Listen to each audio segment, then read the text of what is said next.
দিল্লির বস্ত্রদের মধ্যে পাঠায় ভারতের মুসলমানের শান্তি রক্ষার্থে আমরা এবার নির্বাচনটা পার করব লাগবো।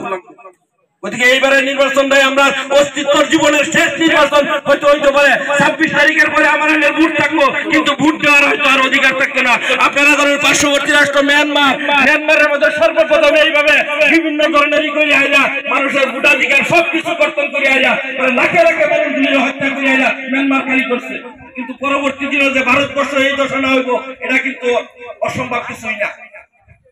গতিকে এই দিকে লক্ষ্য করি আমরা এবার যে যে দলে আছি অসুবিধা নাই, সবার কাছে আল্লাহর রাস্তায় মাফ চাইতেছি, ক্ষমা চাইতেছি, অনুরোধ করে করতেছি। বিভিন্ন দল তখন করুন, অসুবিধা নাই, কিন্তু ভোট দেওয়ার জন্য কোনো দল আমার এর পাশে থাকতো না। ভোট দেওয়া আমার অধিকার। ভোট 26 তারিখে একটা ভোট আমরা জাতীয় স্বার্থ জাতীয় একজন বীর পুরুষকে দিল্লি পাড়ে নাম করে 26 তারিখে শুধুমাত্র একটা ভোট দিয়ে আমরা এই যাত্রার বাঁচাবে লেগে সহায় করবো ইনশাআল্লাহ। গতিকে সত্যি জনসাধারণ আপনারা জানুন,